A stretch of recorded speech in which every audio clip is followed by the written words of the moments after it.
अस्सलामुअलैकुम। थोड़ा पढ़ लो मैं खुशामदीद। NG 504 का लेसन नंबर 3 स्टार्ट करने जा रहे हैं हम। Creativity and second language learning. Topic number 13 से आज हम 18 तक कवर करेंगे।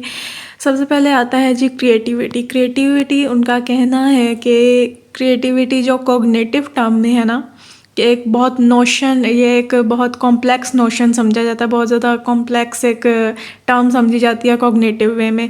इस वजह से बहुत सारे थ्योरीज जो हैं वो उनका जो इस बात पे, इस क्रिएटिविटी के एक वर्ड पे इत्तेफाक राय नहीं हो सका उनका। बहरहाल लैंग्वेज लर्निंग के मामले में क्या समझा जाता है क्रिएटिविटी को? क्रिएटिविटी उनका कहना है ये नहीं है, प्रोडक्ट नहीं है। प्रोडक्ट मतलब कि लर्नर अगर सीख रहा है ना कोई लैंग्वेज, तो लर्निंग के बाद क्या अगली स्टेज होती है? वो लैंग्वेज परफॉर्म करता है, लैंग्वेज बोलता है। तो ये जो बोलना होता है, ये जो आउटपुट निकल रही है, ये प्रोडक्ट है उसकी, ठीक है। उनका कहना है क्रिएटिविटी ये नहीं है कि प्रोडक्ट क्या है। क्रिएटिविटी ये है प्रोसेस ऑफ लर्निंग। वो जो लर्नर सीख रहा है लैंग्वेज, उसका जो थ्रू आउट सारा प्रोसेस है जिसके ज़रिए उसने लैंग्वेज सीखी या लैंग्वेज सीख रहा है स्टिल, वो प्रोसेस होता है creativity. As far as language learning is concerned, creativity is not about the product, it is about the process of learning, ठीक है। The process of understanding the way the target language works through creative thinking. एक जो वो language सीख रहा है उसे वो क्रिएटिविटी ही यूज़ करके, क्रिएटिव अपनी सोच यूज़ करके उसे समझ रहा है, उसे अप्लाई कर रहा है, उसे मुख्तलिफ सिचुएशन में एनालाइज कर रहा है। तो ये जो पूरा प्रोसेस चल रहा है उसकी लैंग्वेज लर्निंग का, उसको उन्होंने क्रिएटिविटी को कहा है। नेक्स्ट ही अब उनका कहना है इस टॉपिक में, उन पैराग्राफ में उनका ये कह दिया है कि अब कोई लर्नर सीख रहा है ना कुछ, उसका वो जो सरफेस लर्निंग है, जो उसके ऊपर ऊपर से चाहे वो कुछ सीख रहा है, तो वो जो थोड़ा बहुत वो मुजाहिरा कर रहा है सीखने का, उससे यही पता लग रहा है कि उसे थोड़ी बहुत कम से कम डीपली उसे समझ आ रही है लैंग्वेज, ठीक है। चाहे जो वो लर्नर है वो चाहे भी इतना ज़्यादा उसे अबूर हासिल नहीं हुआ लैंग्वेज पे, या वो टारगेट लैंग्वेज जैसा नहीं बोल पा रहा, बट वो समझ तो रहा है ना, उसे कुछ ना कुछ तो वो सीख रहा है ना। तो ये जी ये उन्होंने कह दिया है कि ये क्या कहते हैं, बच्चों से उन्होंने रिलेट कर दिया है कि बच्चे भी शुरू में गलतियाँ करते हैं लैंग्वेज सीखते हुए, लैंग्वेज बोलते हुए, ठीक है। तो ये आप उससे रिलेट उन्होंने कर दिया है, फजूली बस। ये MCQs देख लें। Our first language utterances are a complex mix of creativity and pre fabrication.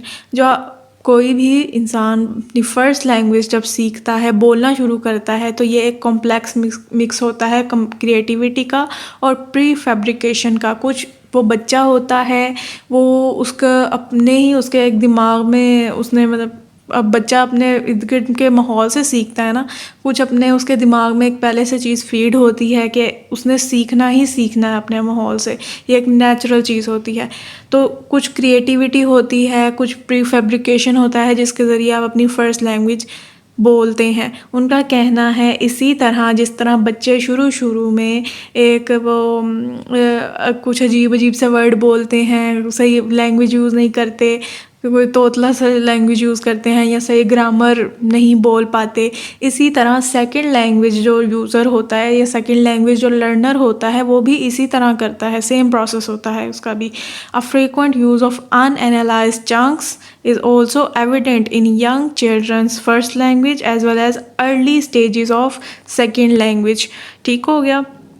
अच्छा जी, अब जी सेकंड लैंग्वेज लर्नर जो होता है, उनका कहना है वो चाहे जितना मर्जी ईयर्स ऑफ प्रैक्टिस हो जाए उसके लैंग्वेज लर्निंग में, या लैंग्वेज यूज़ करते हुए, सेकंड लैंग्वेज ना यूज़ करते हुए, उसे बोलते हुए साल लग जाए, कुछ ना कुछ डिफरेंस ज़रूर रहेगा।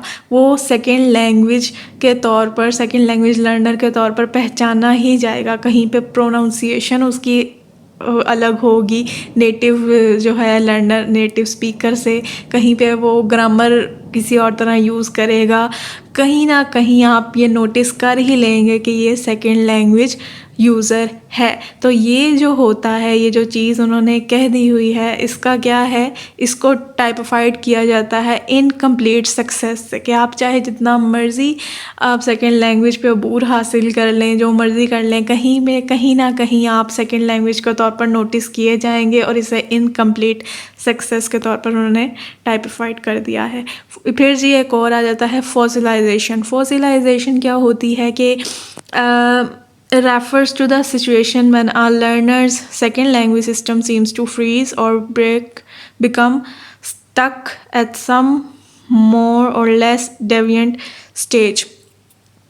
फॉसिलाइजेशन ये होती है कि एक आपने वर्ड सीखा सेकेंड लैंग्वेज का, अब वो वर्ड आपने सही तरह नहीं सीखा, इम्प्रॉपर वे में सीखा, अब आपने उसी वर्ड को उसी तरह ही बोलना शुरू कर दिया, उसे ठीक करने की कोशिश नहीं की, उसे उसी तरह ही अपनी डेली रूटीन में या सेकेंड लैंग्वेज जब भी आप बोलते हैं आपने उसे बोलना शुरू कर दिया, वो आपके एक वैसा ही आपकी लैंग्वेज सिस्टम में आ गया वर्ड। इस चीज़ को कहते हैं फॉसिलाइजेशन। ठीक हो गया कि एक जगह आपकी लैंग्वेज फ्रीज हो गई है, उससे आगे आप बढ़ नहीं पा रहे, ठीक है, ना लर्निंग के मामले में ना उस वर्ड को ठीक करने के मामले में, एक जगह आपकी लैंग्वेज रुक गई है, उस चीज़ को आप कहते हैं फॉसिलाइजेशन। आप अपनी लैंग्वेज को ठीक भी नहीं कर पा रहे, ठीक है, जितना आपने सीख लिया बस सीख लिया, वो चाहे इम्प्रॉपर वे में सीखा है, चाहे जो मर्ज़ी सीखा है, बस वो सीख लिया, बस ख़त्म, उसे कहते हैं फॉसिलाइजेशन। अब जी इस वे में इसमें एक तो ये जो दो फेनोमेना हो गए ना सेकेंड लैंग्वेज लर्निंग में, एक इनकम्प्लीट सक्सेस और एक फॉसिलाइजेशन, ये दो फेनोमेना है। अब इस वे में साइकोलिंग्विस्टिक और सोशियो लिंग्विस्टिक के व्यू क्या हैं। साइकोलिंग्विस्टिक ये कहता है कि ये जो आप लोग कह रहे हैं कि फॉसिलाइजेशन या इनकम्प्लीट सक्सेस, ये उन लोगों में, ये ओल्डर लर्नर्स में पाई जाती है। ये चीज़ जो उम्र में ज़्यादा होते हैं वो ज़्यादातर फॉसिलाइजेशन का शिकार होते हैं या इनकम्प्लीट सक्सेस का शिकार होते हैं, क्यों वो अपने प्रॉपर वे में लैंग्वेज नहीं सीख पाते या इतनी एफर्ट नहीं करते, ठीक है। और सोशल लिंग्विस्टिक का क्या व्यू है कि ये जो ओल्डर पीपल होते हैं या ओल्डर सेकेंड लैंग्वेज लर्नर होते हैं, वो इतना उनको सोशल अपॉर्चुनिटीज़ नहीं प्रोवाइड की जाती या उनके अंदर इतनी मोटिवेशन नहीं होती कि वो नेटिव कम्युनिटी से बात करें या इतना वो कम्युनिकेट करने की उनके अंदर इतनी मोटिवेशन नहीं होती। ये उनका सीन है। वो ये जो ओल्डर लर्नर्स है वो ये प्रेफर करते हैं कि वो अपनी एक अलग आइडेंटिटी को बरकरार रखें, वो एक माइनॉरिटी ग्रुप के तौर पर अपनी हैसियत को बरकरार रखें कि जैसे भी वो लैंग्वेज बोल रहे हैं कम से कम ये उनकी अपनी है, ये वो इसमें खुश हैं, बस ठीक है, हमने जितनी सीख ली, वो ये कहते हैं। तो जी ये दो व्यू थे इसके हवाले से। अब जी एक आ जाता है लैंग्वेज ट्रांसफ़र। सेकेंड लैंग्वेज जब भी आप सीखते हैं तो आपकी फ़र्स्ट लैंग्वेज कहीं ना कहीं उसे ज़रूर इफ़ेक्ट करती है। वो आपके चाहे एक्सेंट में कर ले, अब जैसे हम इंग्लिश बोलते हैं तो हमारा उर्दू का एक्सेंट प्रोमिनेंट होता है, ठीक है, कहीं पे हमारी ग्रामर प्रोमिनेंट होती है कि कहीं पे हम अपनी उर्दू की ही ग्रामर के रूल इंग्लिश पे अप्लाई करने की कोशिश करते हैं, इंग्लिश के वैसे जुमले बनाने की कोशिश करते हैं जैसे हमारे उर्दू के होते हैं। तो ये जो एक इफ़ेक्ट होता है आपकी फ़र्स्ट लैंग्वेज का आपकी सेकेंड लैंग्वेज पे वाइल लर्निंग, तो इसे कहते हैं लैंग्वेज ट्रांसफ़र। बिहेवियरिस्ट इस लैंग्वेज ट्रांसफ़र को एरर्स कहते हैं कि ये जो आपकी फ़र्स्ट लैंग्वेज है ना, ये सोर्स ऑफ एरर है या इंटरफेरेंस कह देते हैं आपकी सेकेंड लैंग्वेज लर्निंग में, कि ये जो आपकी फ़र्स्ट लैंग्वेज है एक इंटरफेरेंस है आपकी सेकेंड लैंग्वेज लर्निंग में। तो आपने ये MCQs याद रखना है। इसके अलावा फिर जी MCQs बिहेवियरिस्ट का क्या मानना है।